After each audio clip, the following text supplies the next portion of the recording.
Brothers and sisters in Jesus Christ,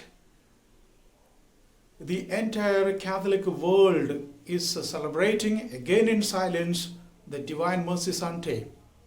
What is the Divine Mercy Sunday? Why it is attributed to Jesus?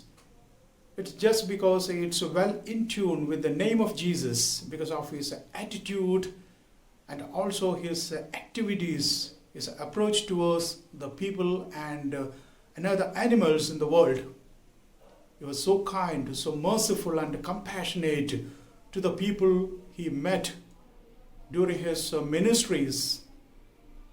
And again, we need not to refer to the particular events, but let's just evaluate his own crucifixion. For no reason, he allowed himself to carry the cross, and he died on the cross just for the sins of the world till his time, and also of the people who are about to come after his death.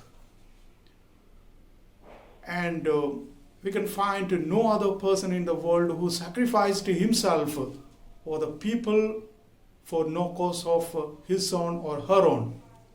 So that is the best reason for his mercifulness. Again, this merciful Jesus is being tested after his resurrection. And we can also see the manifestation of his mercy. The first one, he was tested after his resurrection. He wanted to convince himself that he is resurrected, but people who were with him, both male and female disciples, the friends and acquaintances, were not ready to listen to him, not ready to believe him.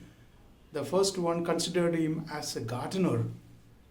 And another incident, the disciples who traveled to Emmaus were not ready to recognize him. The people who were busy casting net at the Sea of Tiberias were not ready to listen to him, not were ready to accept him as the resurrected God. Again, lot of incidents like Mary of Magdalene, from whom he cast out 7 demons. He revealed to her, and she told to his disciples that Lord is resurrected. But they were not ready to listen.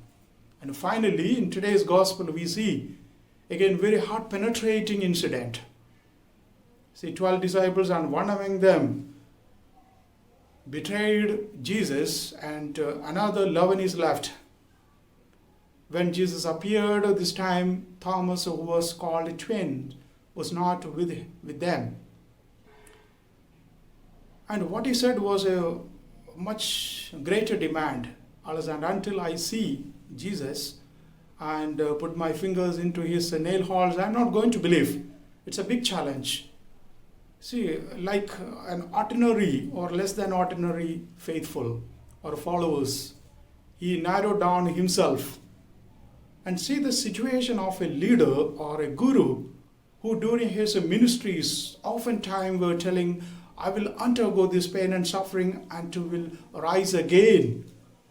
See, these people are very hard-hearted to believe.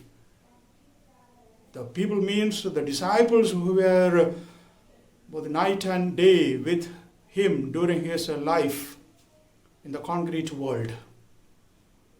And this is the biggest challenge that Jesus had ever faced, even after his resurrection.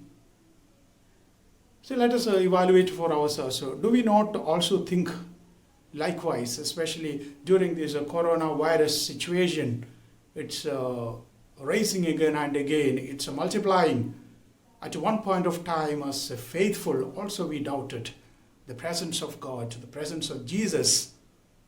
See, he's a revealed Son of God. Unlike our brother religion, Islam, they just restrict him as only prophet. But we are not like that. We are believing in his prophetness, his priesthood, and also his kingship.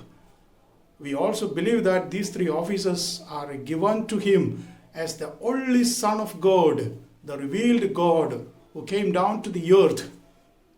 Do we doubt sometimes, like Thomas the twins, or other disciples in different context and circumstances. So let us repent ourselves and let us trust that it is the Jesus who was crucified is now resurrected to live with us, to help us. And let us trust in that Jesus. He will definitely find out a way out to face all the situations in the present world.